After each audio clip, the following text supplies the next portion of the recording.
Por gentileza, abra sua Bíblia em Marcos, capítulo 4, verso 35. E depois da leitura, eu faço aqui as considerações, tá bom? Aproveitar que você está de pé. Marcos, capítulo 4, verso 35. Texto bastante conhecido. Ontem nós falamos aqui, e o pastor Arnob nem sabia, ou não sei se viu depois, mas falamos sobre Daniel, pastor Arnob, sobre resiliência, e falamos 5 coisas de Daniel, por que ele não se contaminou. Primeiro, porque ele acreditava que a vida com Deus era, ele acreditava que Deus respondia às orações, ele acreditava que Deus estava no, ele criou relacionamentos e ele tinha visão espiritual. Hoje nós vamos aqui em Marcos 4:35. Quem encontrou, diga amém. Naquele dia, sendo já tarde, Jesus disse aos discípulos: vamos passar para a outra margem. E eles, despedindo a multidão, levaram assim como estava no barco, e outros barcos o seguiam. Ora, levantou-se um grande temporal de vento, e as ondas se arremessavam contra o barco, de modo que o mesmo já estava se enchendo de água. Jesus estava na popa, dormindo sobre um travesseiro.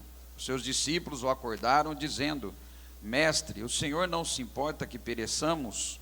E ele, despertando, repreendeu o vento e disse ao mar: acalma-se e aquieta-se. E o vento se aquietou e tudo ficou bem calmo. Então Jesus lhe perguntou: por que vocês são tão medrosos? Como que é que ainda não têm fé? E eles, possuídos de grande temor, diziam uns aos outros: quem é este, que até o vento e o mar lhe obedecem? Quantos podem dizer amém? Vocês já me conhecem, vocês sabem do jeito que eu prego para jovem. Olha para quem está ao seu lado e diga assim: se conversar, se for no banheiro, se mexer no celular, vai ficar solteiro. Amém. Pode sentar, Deus te abençoe. Glória a Deus, né, irmãos? Pelo menos 15 glória a Deus para Jesus começar a trabalhar aí, viu, irmão? Gente, estou muito feliz, né? Muito feliz de poder retornar esse ano. Eu quero aqui já começar o meu agradecimento, né, a Deus pela oportunidade. Pastor Arnóbio Tavares, obrigado, pastor, mais uma vez. O senhor me ensinou um negócio ano passado, tomar sopa com café. Eu não tinha feito isso ainda não, mas eu guardei isso no meu coração, que lá em Rio Largo eu tomei sopa e café em cima. Isso é coisa boa. Podia ser café com bisnaga, mas foi com sopa. Amém ou não? Feliz aqui, obrigado pastor Márcio, obrigado ao presbítero irmão Anderson, ao Hélito, a Jéssica, a todos os coordenadores, rever aqui todos os pastores, obreiros, e trago um grande abraço da nossa igreja na cidade de Campinas, São Paulo, do nosso pastor presidente, pastor Paulo Roberto Freire da Costa, que é o filho do nosso querido pastor José Hélito. Amém, irmãos? Para mim foi uma surpresa muito grande.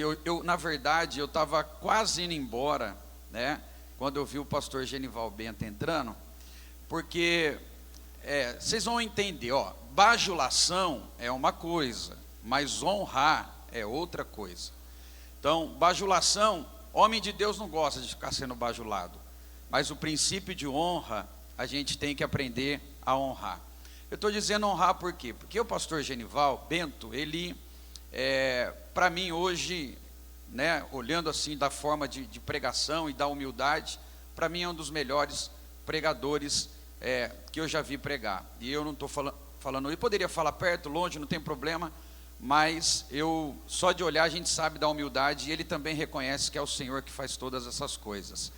Mas ele esteve o mês passado na nossa igreja, no congresso das irmãs do Círculo de Oração, e a minha esposa e minha mãe estavam cantando no grande conjunto, no conjuntão lá. Eu não pude estar lá, mas elas ficaram muito felizes, porque o Senhor deu atenção para elas. Olha que coisa, uma coisa simples, mas elas falaram: nossa, ele é muito humilde. Eu falei: a minha mãe, que conheceu o pastor Genival Bento, ela deu muito trabalho, né? Ela bateu muito em mim.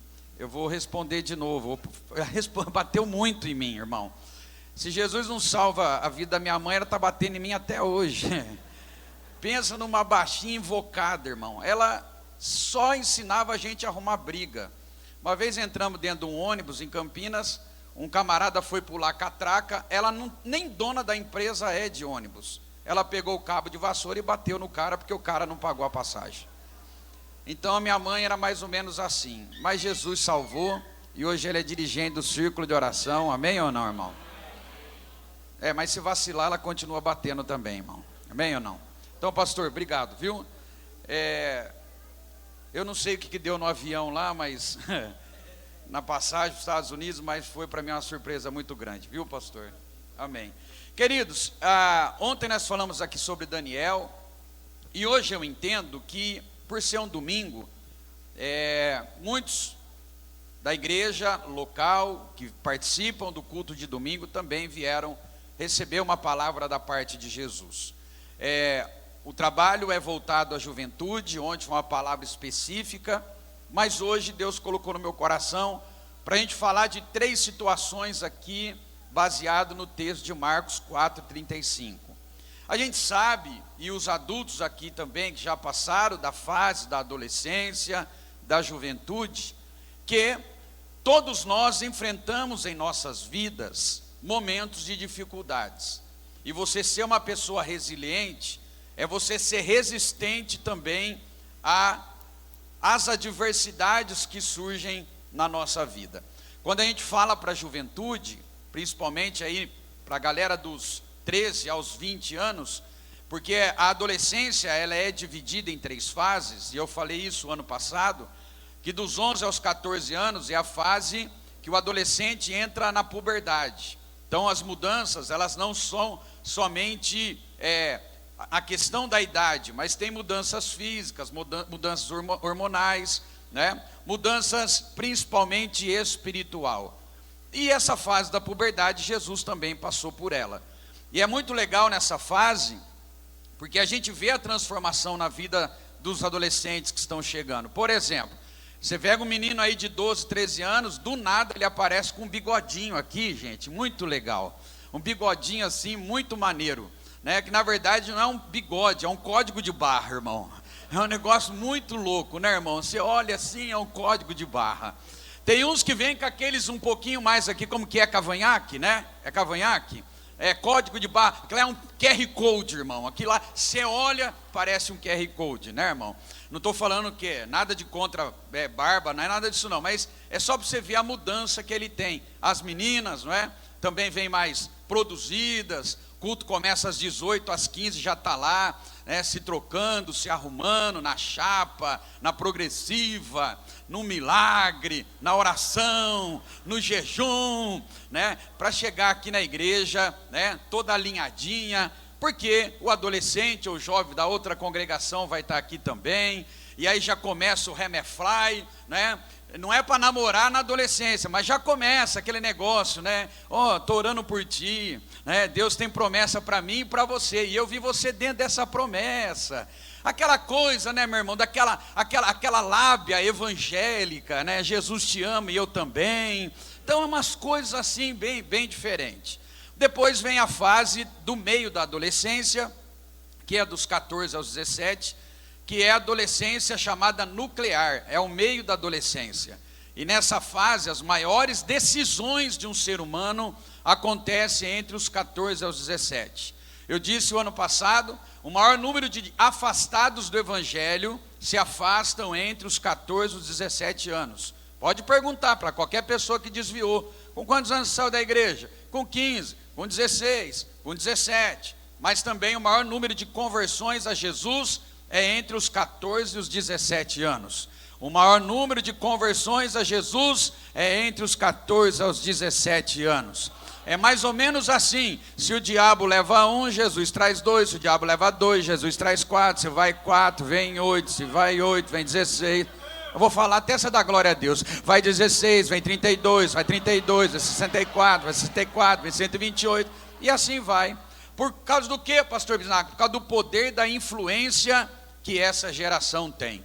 Aqui eu não vi, graças a Deus, mas lá em São Paulo tem muito. Quando uma menina levanta para ir no banheiro, na hora do culto, o poder de influência dela é tão grande que ela consegue levar mais 5 junto com ela. Miga, vamos no banheiro, miga, vamos no banheiro, miga. Daqui a pouco o pastor abre o olho, parece que foi o arrebatamento da igreja, o pastor ficou e todo mundo foi embora. Mas os meninos aqui não faz isso não. E aí, mano, vão no banheiro comigo? Você é louco, varão. Aqui não, meu irmão, aqui não. Aqui o poder de influência é outra coisa, amém ou não, gente? E depois dos 17 ao 20, que é a adolescência juvenil, que é, eu estou vendo aqui a maioria hoje que está nessa fase, onde as responsabilidades aumentam. Vem o Enem, vem o trabalho, vem a faculdade, né? Tem pai e mãe de adolescente jovem aqui? Levanta a mão, por favor. Eu vou falar, se não der glória a Deus, você vai perder a oportunidade, tá? É a fase de arrumar o quarto, é a fase de ajudar a mãe a lavar banheiro, é a fase de cozinhar, é a fase dos meninos procurar emprego, é a fase de querer estudar mais, é a fase de pegar o tênis quando chega da escola que larga no meio da sala, eita, glória a Deus. É a fase de ajudar o pai a carpir o quintal sem querer piques em troca, eita, glória a Deus. É a fase da responsabilidade. Quem está me entendendo, diga amém. Pastor, por que o senhor está dizendo tudo isso? É porque nessa fase a gente enfrenta também tempestades.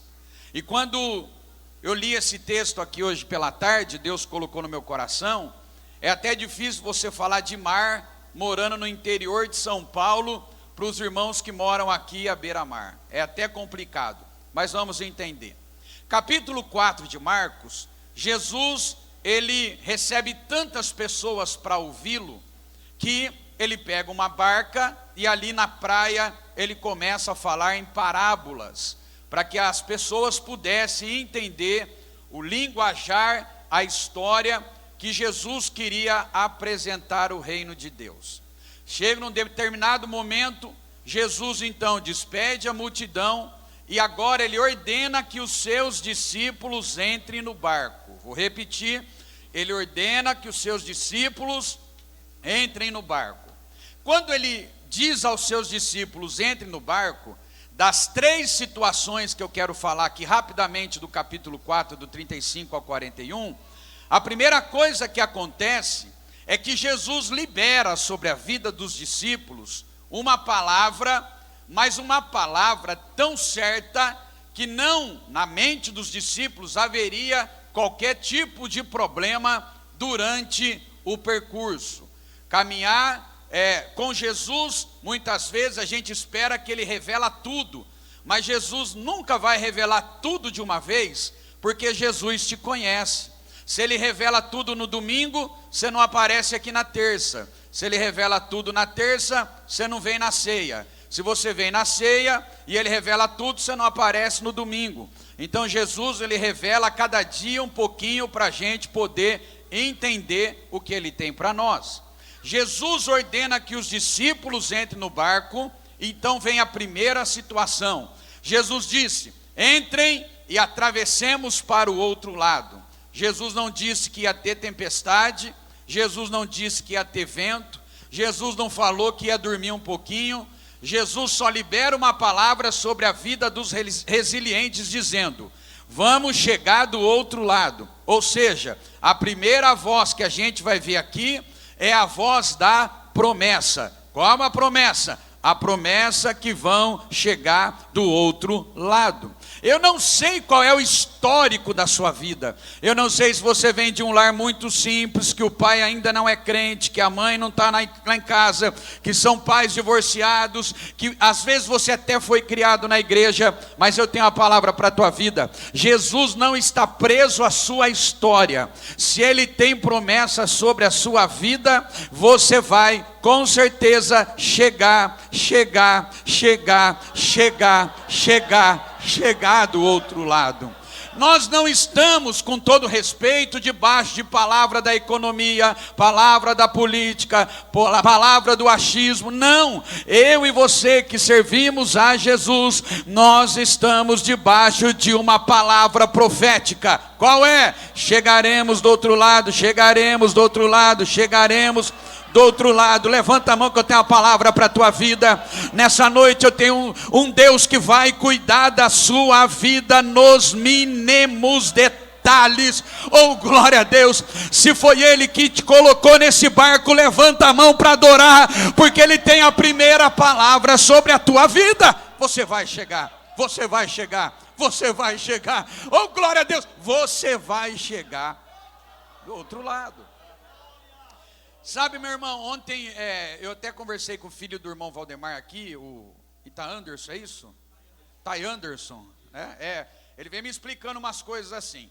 Pensa comigo, Jesus manda os discípulos entrarem no barco, ok ou não? Jesus fala assim para os discípulos, gente, versão 2024 aqui, entre no barco, Pedro, Tiago, João, entra no barco aí, que eu estava vendo aqui no Google, a previsão do tempo, e ali no meio do mar vai ter uma tempestade, vai vir ondas grandes, vento forte. Jesus fala isso para os discípulos, sim ou não? Não, porque também não tinha. Mas Jesus poderia falar para eles, gente, se preparem. Tem um negócio lá no litoral de São Paulo, não sei se tem aqui, que chama Banana Boat. Já viu o negócio? É um bananão que a galera senta em cima e aí leva lá para o meio do mar. Tem isso aqui, chama Banana Boat. Quando o pessoal senta, o piloto, pastor Genival, fala assim, com emoção ou sem emoção? Se você falar com emoção, pastor, ele vai virar aquela banana, e aí, meu irmão, que caia um para o lado de lá, outro para o lado de cá. O dia que a minha sogra foi, eu falei para o cara, com muita emoção, eita glória, que eu queria que a sogra, né, pudesse andar sobre as águas aquele dia.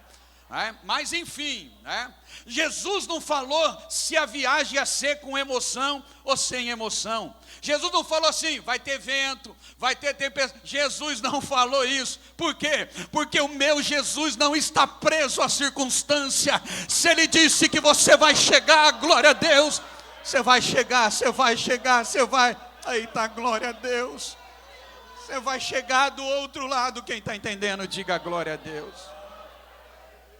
Então os discípulos estão debaixo dessa palavra, da promessa. E aí eu volto alguns anos atrás na minha vida, que eu não nasci num lar cristão, meu pai abandonou a família, eu tinha 10 anos, eu não fui criado com um pai dentro de casa. Minha mãe, eu acho que por tantos problemas que ela passou na vida, ela ficou muito brava, não tinha muita conversa com ela. Eu lembro que a gente apanhava muito, mas também a gente aprontava. Tinha até a surra profética. Ela chegava do trabalho e batia. Por que nós estamos apanhando? Por aquilo que ainda tu farás. Era a surra profética. Eu não acredito em objetos voadores, mas na minha casa voava copo, panela, tamanca, eita glória a Deus, né, irmão? Faca. Não era nem uma surra, era uma tentativa de homicídio. E eu fui criado dentro desta casa. Uma família extremamente idólatra, mas não criou a gente dentro de nenhuma igreja. Mas eu me lembro então que Jesus salvou a primeira da família, a minha avó, a irmã Maria do Coque, a irmãzinha que quando entrava no culto não tinha esse negócio de eu só dou glória quando eu sinto, eu só dou glória a Deus quando Deus fala, não. A irmã Maria do Coque já entrava assim na igreja, eita, e era desse jeito. Eu sou da época, né, irmãos, aqui vocês também são, do aviãozinho de Jesus, já levanta um avião, já corre no corredor. Agora mudou, né, irmão, agora é drone, já roda e filma, estou sentindo a presença, agora é assim. Mas se é drone ou se é avião, eu não sei. O que eu mais assim me importo é se a presença de Deus está aqui nessa noite. Quem está me entendendo, diga glória a Deus. E ontem eu disse aqui que essa minha avó então, por ser o neto mais velho, ficava pegando no meu pé para virar crente. Eu cantava rap para ela, porque eu curtia rap. Eu curtia Racionais MC, Thaís DJ1, Black Mad, Zimbabwe, Chique Show. Eu dançava aquelas músicas, larga a tixa na parede. Mas ela não queria saber da largatixa. Ela cantava na mesma versão. Não adianta escapar. Jesus vai te pegar. E naquele momento eu recebi essa palavra. Era a mesma coisa que Jesus está te dizendo: eu vou te colocar nesse barco. Não adianta querer fugir do propósito que eu tenho na sua vida. Olha para mim, jovem adolescente, seu pai e sua mãe têm orado por você. Não tente fugir do propósito que Deus tem na tua vida, porque se Jesus quiser te pegar, Ele vai pegar, vai usar, vai libertar, vai levantar. Você vai ser aquilo que Deus quer. Glória a Deus. Quem crê na promessa, levanta a mão e dá glória a Deus. Promessa, promessa, promessa, promessa, promessa. Eu estou debaixo dessa promessa. Você está debaixo dessa promessa. Levanta a mão, você que tem promessa de Deus aqui hoje. Não adianta ficar preocupado achando que não vai dar certo. Não, se Jesus falou, está falado. Se Ele prometeu, está prometido. Se Ele disse, Ele vai cumprir. Por quê? Você está debaixo de uma promessa. Promessa. É até engraçado, irmão, que eu aceitei a Jesus, né? E aí os profetas na época vinham falar: você vai para cá, vai para lá. E eu, não sabia de nada. Te colocarei lá. Eu também, nem nada. Eu me lembro que meu pastor na época era o bispo Samuel Ferreira, lá em Campinas. Ele pastoreava a igreja de Madureira lá. E um dia ele falou assim para mim: menino, domingo você vai dar um testemunho no culto na noite, da vitória que você recebeu. Na verdade, o meu primeiro testemunho, pastor Nobre, foi um desastre. Porque eu tinha uma semana de crente, eu não sabia falar que nem crente. Português, então, era só gíria. Eu só sabia falar, porque era gíria. Então o pastor me deu a oportunidade, primeira semana, lá na igreja, na congregação, não foi na sede. E eu aceitei a Jesus no domingo. Minha mãe me pôs para fora de casa no domingo. Eu fui morar com a minha avó no domingo, com a irmã Maria do Coque, porque minha mãe não aceitava filho crente. Na segunda-feira, Jesus abriu uma porta de emprego. Então foi um milagre extraordinário. Então no meu primeiro testemunho foi: eu compensei uma com o Pai do Senhor, estou muito feliz, Jesus arrumou um trampo para mim. Agora eu vou ter dinheiro para comprar umas peitas, uns boot, e vou ter dinheiro para comprar um rango, para levar para o barraco, para a coroa fazer um rango para nós. Amém, em nome de Jesus. Ninguém entendeu nada. Veio o intérprete e falou: não, irmão, Jesus abriu a porta de emprego para ele. Então eu fiquei com trauma de falar na sede, dar um testemunho. E o bispo Samuel dizendo: você vai dar testemunho.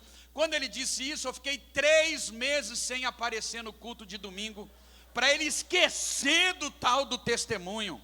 Mas aí, pastor Genival Bento, sabe o que eu fiz? Fui para a casa da minha avó, lá tinha um quartinho cheio de bagunça, limpei a bagunça, tinha várias latas de tinta. Eu falei: eu vou começar a pregar para as tintas. Eu vou fazer essas tintas se converter. E eu vou perder a vergonha. Fiz um púlpito de madeira e comecei: eu cumprimento as tintas com a paz do Senhor. Vamos cantar o primeiro hino da harpa. E cantava: nós abrimos este culto e tal. E daqui a pouco, após o hino da harpa, o irmão Suvinil vai dar uma palavra de saudação. E logo após o Suvinil, o coral. Eita glória, coral canta o primeiro louvor. Porque nessa noite vai ter aqui o missionário internacional Sherry Williams, que vai trazer a palavra de Deus. Tem anjo, tem anjo, tem anjo. Deu para pegar, né? Tem anjo, tem anjo, tem anjo. E na hora do apelo eu dizia: você tinta que perdeu a cor, perdeu a textura, só vive no rolo. Jesus quer te salvar, Jesus quer te libertar. E daquele dia em diante nunca mais preguei para tinta, mas preguei para essa Regional 5 aqui em Rio Largo, que Jesus pode, Jesus faz, Jesus tem. Quem tem promessa de Deus aí, levanta a mão, dá glória a Deus. Jesus tem promessa na sua vida. Oh glória. Você quer ser resiliente? Primeira coisa, acredite na. Dá um toquinho aqui, assim, no teu irmão do lado aí, diga assim: você vai chegar, filho. Você tem promessa. Tem promessa de trabalhar no reino, tem promessa de trabalhar no ministério, tem promessa. tem promessa. Eu não estou pregando para só a meninada, não, já estou pregando para diácono, para presbítero, para evangelista. Eu já estou pregando para missionária, para esposa de obreiro aqui. Estou vendo vocês até de touca branca na cabeça já, fritando pastel na cantina. Receba essa promessa. Pastor, mas você está querendo dizer o quê? Que vale a pena trabalhar no reino e na obra de Deus quando você tem promessa. Porque Ele cuida de todas as coisas. Oh, glória a Deus. Então os discípulos entram no barco. E agora vem o bisnagatins aqui. Pensa numa coisa, Pedro, Tiago e João no barquinho, no mar da Gali. Imagine, começa a viagem, tudo tranquilo. Pedro, Tiago, João no barquinho. Pedro, Tiago, João no barquinho. Pedro, Tiago, João no barquinho, no mar da Gali. Tudo tranquilo. Jesus falou, vou tirar um cochilo, estou cansado. Aí eles vão caminhando, ou navegando. Aí eu vou falar que nem adolescente fala, do nada. Não, porque tem coisa que vem do nada. Fala sério, irmão. Você está bem de saúde, acaba o culto, do nada vem uma dor de cabeça. É ou não é assim? Você está lá, de boa, empregado, bem de vida, comendo bem, do nada, perde o emprego. Por quê? Porque as adversidades, muitas vezes, não dá para captar no radar da navegação que você vai passar por uma turbulência. Quer ver uma coisa? O ano passado eu vim aqui, no mês de abril, Anderson. Foi ou não foi? Trabalhando 25 anos na mesma empresa. Uma fábrica de celular que acho que vocês conhecem, Motorola. 25 anos lá, batendo cartão, 12 horas por dia, pregando à noite, trabalhando de dia. Em novembro, dia 9 de novembro, cheguei para trabalhar, abri o notebook, 25 anos fazendo isso, chega o superior, chama o meu gerente, daqui a pouco meu gerente vem e diz, fui demitido. Daqui a pouco volta de novo, o outro superior vai no meu supervisor, vamos embora, você foi demitido. O que eu pensei na hora? Se o gerente supervisor foi demitido, eu vou ser promovido. Que coisa boa. Quem vai ser o gerente sou eu. Mas do nada ele vem, bisnaga. Olha o que ele falou para mim. Fala para me ensinar o Satanás. Levante dessa cadeira que agora você vai ser rico. Eu falei, como assim? Você promovido? Ele, não, você vai ser demitido. Eu falei, como assim que eu vou ser rico? Agora você vai poder viajar pregando aí a palavra de Deus. Eu falei, é verdade, eu não vou ser rico financeiramente, mas vou ser rico da promessa, vou ser rico do milagre, vou ser rico da bênção. Sabe por quê? Porque quem entra no barco que Jesus colocou não passa necessidade. Deus sempre cuida das coisas, Deus cuida dos mínimos detalhes. Quem está me entendendo, diga amém. Do nada, 9 de novembro, 7 horas da manhã, empregado. 10 horas, desempregado. Parece que eu entrei no barco, estou remando, do nada, hashtag, tá na rua. Aí eu falei assim, como agora, pastor Arnaldo? Eu vou chegar em casa e avisar a família que eu estou desempregado. Minha esposa que é mega calma, minha esposa é muito calma. Se você falar assim para ela no culto, está caindo o telhado. Ela fala assim, 1000 telhas cairão ao meu lado, 10.000 à minha direita, mas não vou ser atingida. É a personalidade dela. Eu falei, Josi, eu nem sei como eu vou te falar, lê a carta. Aí ela leu a carta, terminou a carta, falou assim, nossa, você foi demitido? Eu falei, seu marido está desempregado. Ela falou assim, eu já sabia. Eu falei, como você sabia? Todo mundo estava vendo. Você não estava nem aguentando mais, né? Trabalhar, viajar. E eu orei, falei, Jesus, faz o melhor. Então, ele fez o melhor. O melhor para quem? Para você? Ela, para mim também, porque agora você trabalha no reino e lava a louça em casa. Eu falei, meu Deus do céu. Aí eu cheguei para minha filha mais velha, que é calma, igual a esposa. Falei, Giovana, reuni a família. O pai, no barco, Jesus colocou, do nada, o chefe veio, estou desempregado. A mais velha, que é calma, igual a mãe, falou assim, fica tranquilo. A gente pega limão, pega house, vai para o semáforo, vai vender água, vai dar tudo certo. não vai faltar nada. Falei, legal. A mais nova, que é a worship. Ela olhou para mim e para minha esposa e falou assim: vocês estão acabando de me informar que agora, a partir desse momento, eu vou me tornar pobre. Eu falei, não, eu só estou te informando que você nunca foi rica. Ela,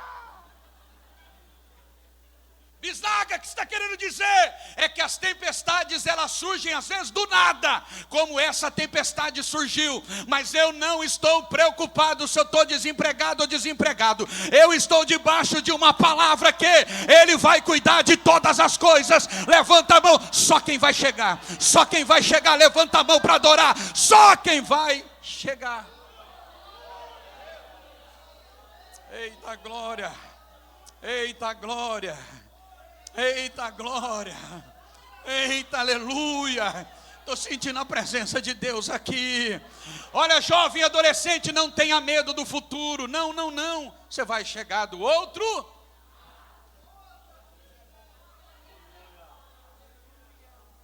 Aí o texto vai dizer o seguinte, vai lá depois na Bíblia para você ver.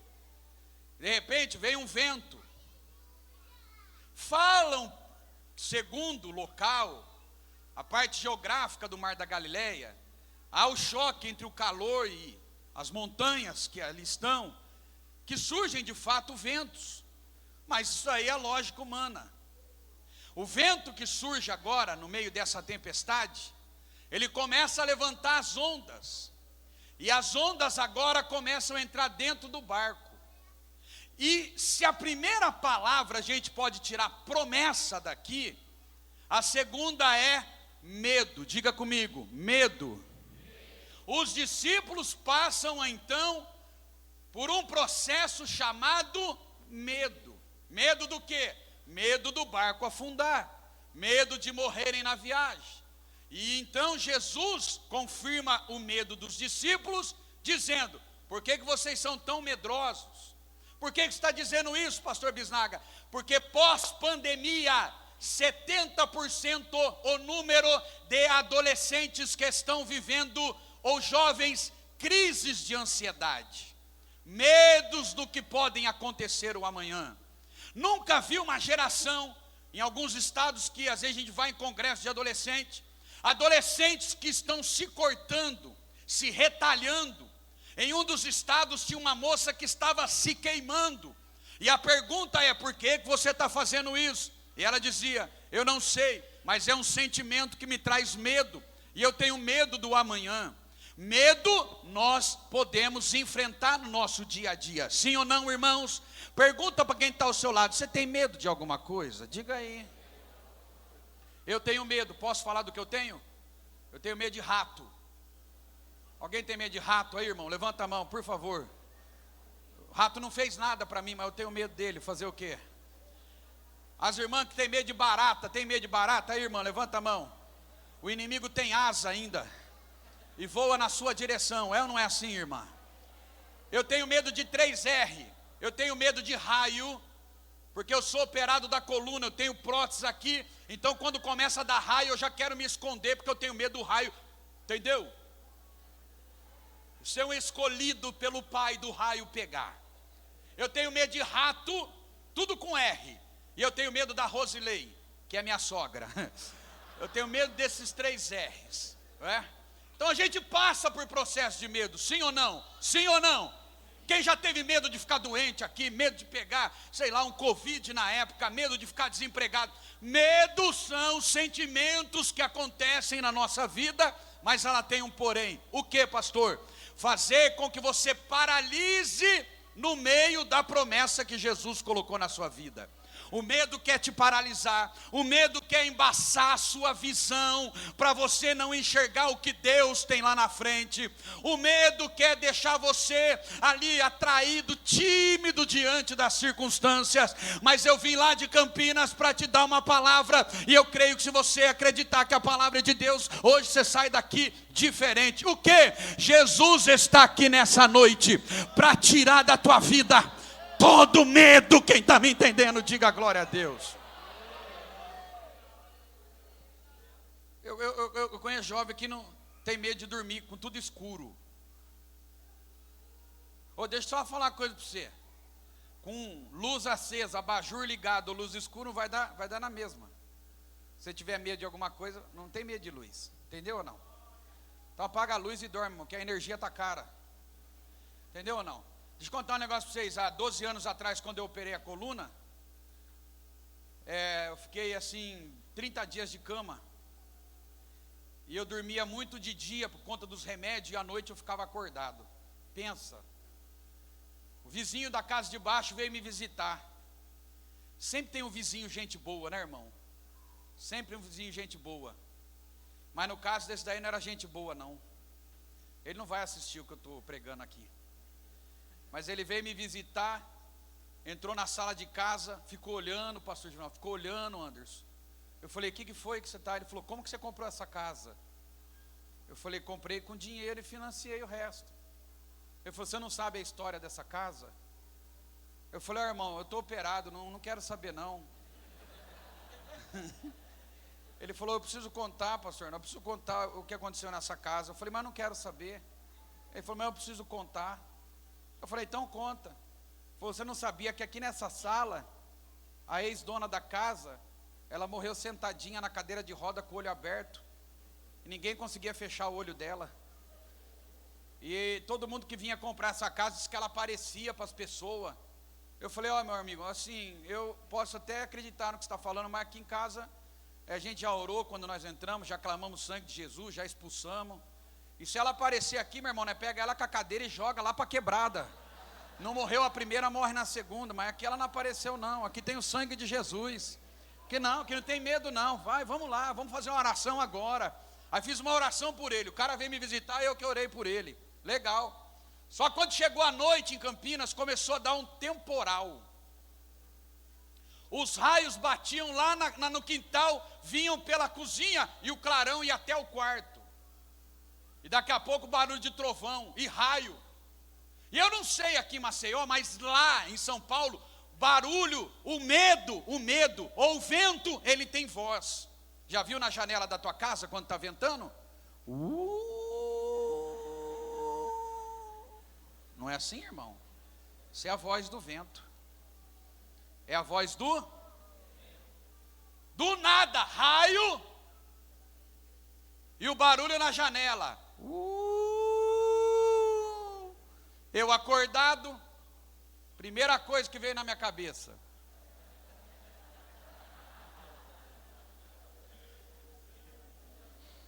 olha o que eu falei, pastor Arnaldo. Eu falei assim, Jesus de Nazaré, olha a chuva que está lá fora. E do nada vulto entre o quarto e a sala.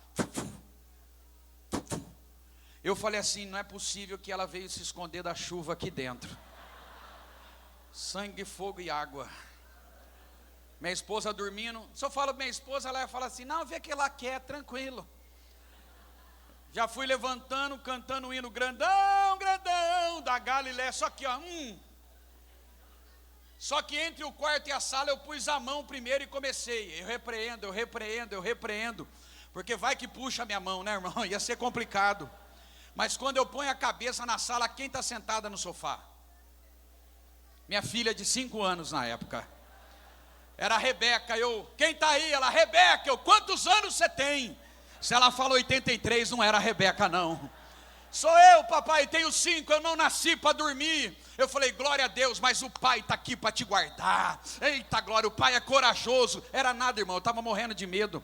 Tem hora que o medo vem te paralisar. Tem hora que o medo vem querer tirar a visão. Tem hora que o medo vem fazer você duvidar da promessa. Tem hora que o medo vai fazer você entrar em ansiedade, em crise, em depressão, falta de dormir. Tem hora que o medo vai trazer coisas sobre a tua vida. Mas hoje, Jesus está no teu barco. Mas hoje, a voz do vento vai desaparecer. Mas hoje, Jesus está aqui para quê? Para acalmar este vento, acalmar este vento, acalmar este vento. Vou falar acalmar o vento até 9 horas. Acalmar este vento, acalmar. Quem veio adorar é porque tem promessa de Deus na vida. Então glorifique a Ele nessa noite. Medo! Oh, glória a Deus! Os discípulos passam a sentir medo. Só que tem uma coisa.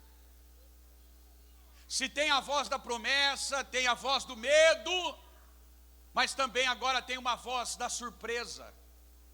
Porque eles vão até Jesus. Olha que coisa interessante.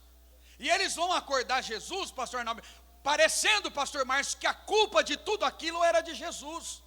Porque eles vão até Jesus e falam assim: mestre, o senhor não se importa. Peraí, está dizendo que se importa, ele está querendo dizer que Jesus não está nem aí com eles. Você não se importa que a gente está perecendo? Então Jesus levanta. Então o vento está lá, uau, e o barco vai. Aí Jesus levanta.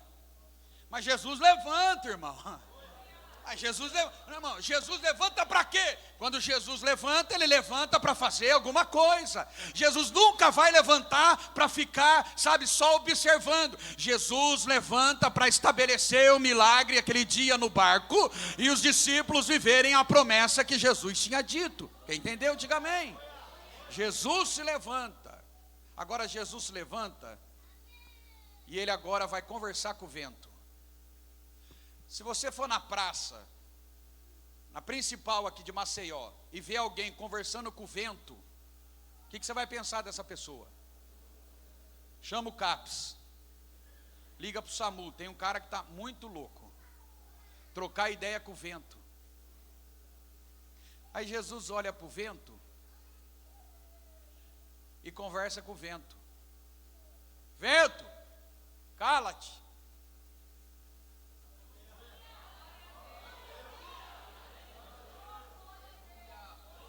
Eu acho que os discípulos vão olhar para assim: mas o que aconteceu com o mestre? Ele põe nós no barco, agora vai trocar ideia com o vento. Não estou entendendo nada.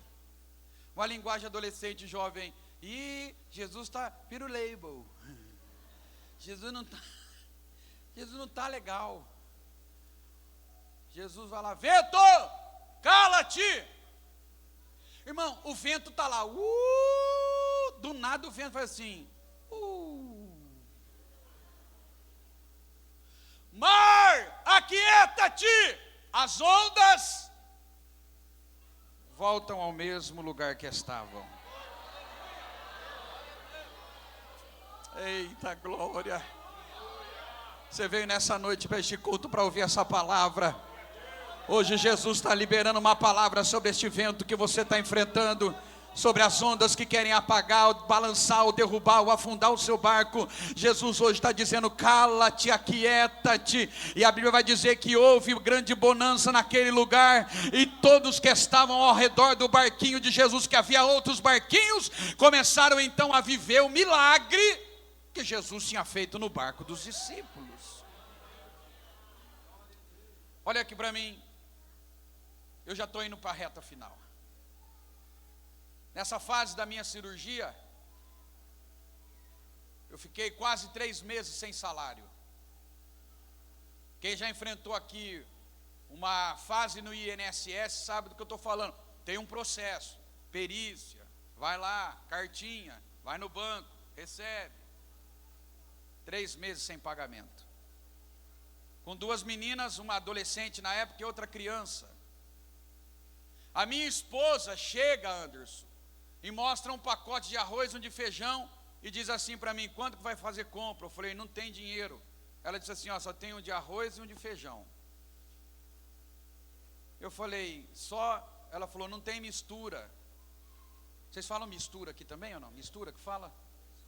Eu falei assim: tem mistura sim. Ela: não tem. Eu falei: tem. Ela: onde? Eu falei: põe o arroz e o feijão no prato.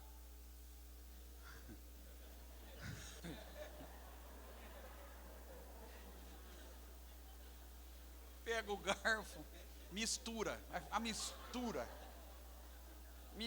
que vai dar certo. Pastor Arnaldo, quando ela acabou de falar isso daí, toca o telefone. Alô? Pastor Paulo Freire. Ô Bisnaga! Foi meu pastor que me apelidou de Bisnaga, tá, irmão? Não tem nada a ver com sobrenome. É um pãozinho lá em São Paulo, entendeu? Parece, não parece? Jesus é o pão e eu sou a bisnaga, amém, irmão? Então estamos juntos. Toca o telefone, pastor Paulo. Bisnaga, oi pastor, tá tudo bem aí? Graças a Deus, pastor. Bisnaga, Vamos estar recebendo 20 adolescentes da América Central, de El Salvador. Já arrumei casa para 10. E Deus mandou ligar para você que você vai colocar mais 10 amanhã aí na sua casa. Eu dentro de mim falar, foi Deus não, foi Deus não, foi Deus não.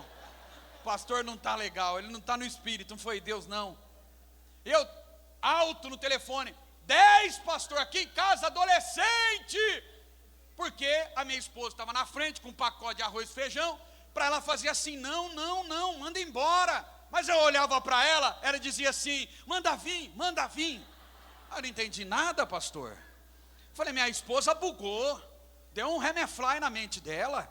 Se tem um arroz e um feijão, o que vai vir mais 10 com 4 é 14. Ela não está legal.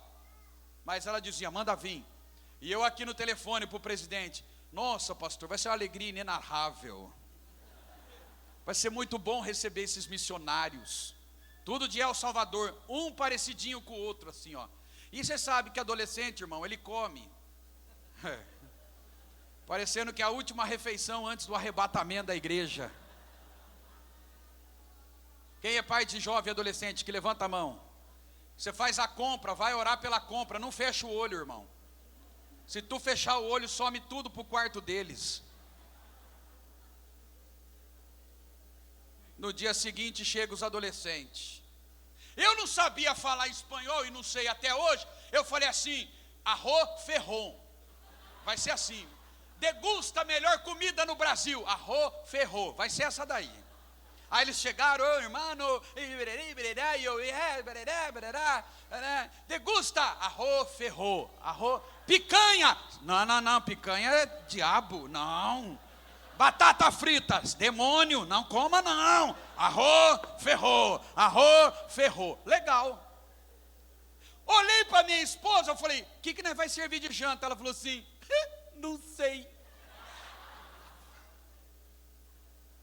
Mas ela dizia assim, a gente não vive por coincidência, a gente vive por providência. Ontem a gente falando que não tinha o que comer, o pastor manda vir 10 meninos para casa. Sabe o que é isso? O milagre está vindo da outra América. O milagre está vindo da outra América. O milagre está vindo da outra América. E eu fui recebendo. Quando os meninos chegaram, não passou 2 horas, para um carro na porta de casa. Um irmão, meu irmão. Pensa num irmão que só dá oferta se vê anjo, arcanjo, querubim. O cara é assim, mão fechada. Para com o carro na porta de casa. Pastor Bisaga, tá tudo bem? Tudo bem, meu irmão? Quanto tempo? Pastor, não estou entendendo nada. Eu estava lá no atacadão agora, veio uma voz e disse assim, compra comida para 14 e leva na casa do pastor Bisnaga. Eu sei que aí só tem 4, porque 14, entra aqui para dentro, está lá os missionários orando e agradecendo. Sabe por quê? Porque quando você abre a porta da tua casa para a promessa, Deus cessa o vento, vem o milagre junto, e você sai nessa noite com a voz da surpresa, dizendo, quem é este? Mas quem é este? Mas quem é este? Mas quem é este? Que até o vento e o mar lhe obedecem.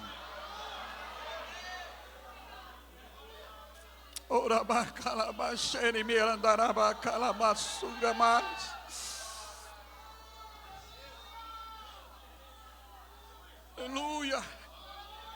Aleluia. Adolescente, olha aqui para mim. Jovens, fica tranquilo com o teu futuro. Não crie uma expectativa trazendo no seu coração ansiedade. Se você crê nessa palavra e é profética para a tua vida, lá no teu futuro tem um Deus que já preparou tudo para você, segundo a tua obediência. Mas o que acontece é que uma semana depois, os missionários lá em casa, irmão, se você não der um glória a Deus agora, eu não vou embora com o irmão Valdemar, vou pegar um Uber. Então me ajuda ele a levar embora. Uma semana depois, acabou tudo. No domingo não ia ter café da manhã em casa. Não tinha manteiga, não tinha pão, não tinha Nescau, não tinha Toddy, não tinha nada. Minha esposa entrando no quarto, eu indo passeio, a pastor Genival, ela falou assim, amanhã não tem café. Eu falei, não tem? Então a gente decreta jejum aqui em casa. Nem a cachorra vai comer ração amanhã. Amanhã vai ser jejum mesmo.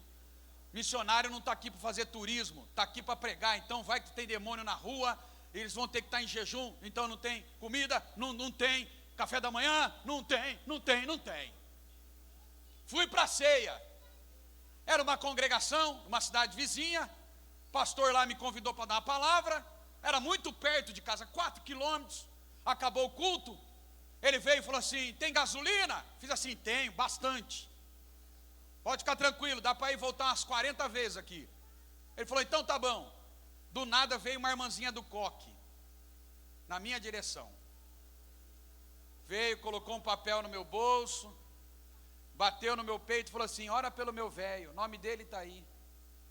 Falei: amém, irmã, amanhã ele vai estar em jejum, vai orar pelo seu velho. O que a irmã quer que Jesus faz na vida dele? Que ele vai estar em jejum amanhã. Dependendo do que a irmã pedir, Jesus vai fazer. Não, eu quero que salva. Eu falei: ah, então tá bom. Veio a segunda irmãzinha do coque, com outro papelzinho na mão. Falei: pronto, é o segundo velhinho para a gente orar. Acho que é costume aqui da igreja. Mas ela coloca o segundo papel, não pede nada, não fala nada, só bate no meu peito e fala: Deus te abençoe. Cheguei em casa, pastor, fui lá tirar o terno para guardar o terno, minha esposa, e o café? Eu falei: não tem café não. Aliás, tem 2 velhinhos para a gente orar, eu oro por um, você ora pelo outro. Vai estar tudo em jejum. Falei: esses meninos comeram já a semana inteira, já está bom demais. E é só comer arroz e feijão, Jesus trouxe mais coisa. Ela: que eu, obreiro, você não tem um coração sensível? Eu falei: tenho sim. Vai, pega o nome do primeiro velhinho. Aí eu dei o nome do primeiro velhinho, Antônio José de alguma coisa. Só que quando eu fui pegar o segundo papel, não tinha nada escrito de nome de ninguém. Mas conforme eu ia desenrolando o papel, saiu do papel R$120. Nossa, você acha que você deu glória a Deus, você não tomou café lá, mas peraí. R$120. Aí eu fui tirando assim R$120, mas o problema não era o dinheiro. O mais interessante é o que estava escrito no papel. Eu fui tirando R$120. Quando eu li no papel, estava escrito a seguinte frase: para o café da manhã com toda a família.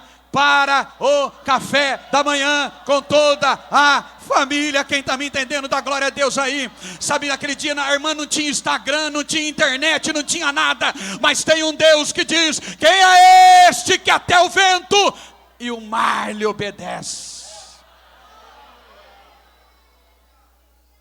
Os discípulos olham um para o outro e dizem assim: quem é esse? Quem é esse que até o vento e o mar lhe obedece? Se a primeira voz é da promessa, a segunda do medo, diga com muito carinho para quem está ao seu lado: hoje Jesus tem uma surpresa muito boa para a sua vida. Oh, glória a Deus. Aleluia. Tem surpresa de Deus chegando hoje para a tua casa. Tem surpresa de Deus hoje chegando na tua família. Tem surpresa de Deus hoje chegando no teu ministério. Tem surpresa de Deus chegando para essa juventude. Você vai ser resiliente a essas tempestades hoje, porque tem surpresa de Deus chegando. A tua faculdade já está preparada, o teu casamento já está preparado, o teu emprego já está preparado, a tua chamada já está preparada. Por quê? Porque hoje vem um Deus aqui neste culto dizendo: tenho surpresa boa para o teu coração. Quem crê, diga glória a Deus. E eu termino. Meninada pediu ontem para contar, eu vou contar em 2 minutos e eu já termino. Na verdade, esse vento, o vento do medo, ele agora traz aos discípulos um coração surpreso e grato pelo aquilo que Jesus fez. Eles chegam do outro lado. Mas hoje Jesus vai trocar o vento do medo para que você comece a sair deste culto debaixo do vento do Espírito sobre a sua vida. Eita, glória a Deus.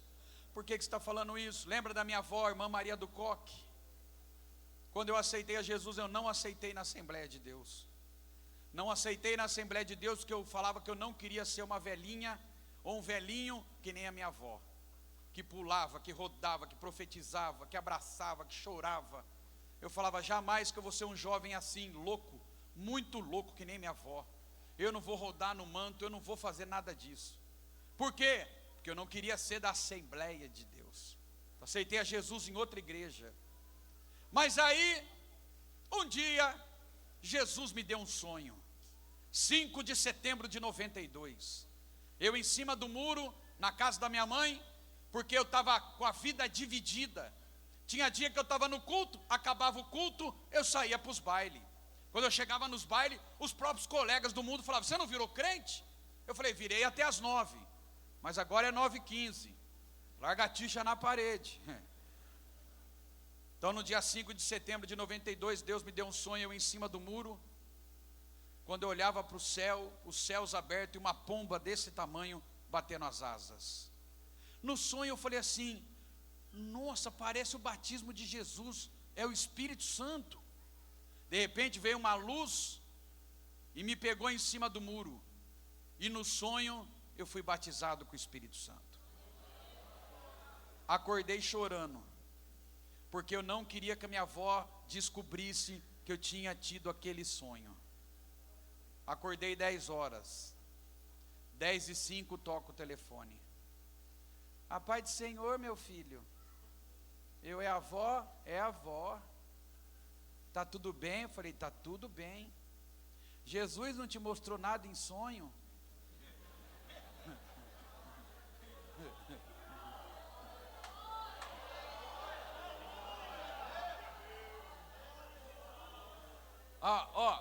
Quando o jovem quer dar desculpa, ele dá desculpa. Eu falei: vó, Jesus sempre mostra. Ela: mas e a pomba? Era bonita? Aí eu falei: agora ela sabe que é de hoje. Eu falei: é, vó, a pomba, né? É. Aí ele te batizou com o Espírito Santo, né? Eu falei: é. Mas sonho é sonho, né, vó? Ela: é. Vai ter um congresso na Assembleia de Deus hoje, você não leva a avó? Eu falei: levo, deixo a senhora no portão e vou embora para o shopping. Vou dar um rolezinho lá no shopping. Ela: não tem problema, é que o culto acaba à tarde, próximo à rodoviária, é perigoso a avó voltar sozinha. Eu falei: não tem problema, vou chamar meu melhor amigo, o Marcão.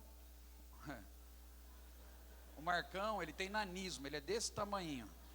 E eu falei: Marcão, vamos para a gente fazer escolta para minha avó. E ele: demorou.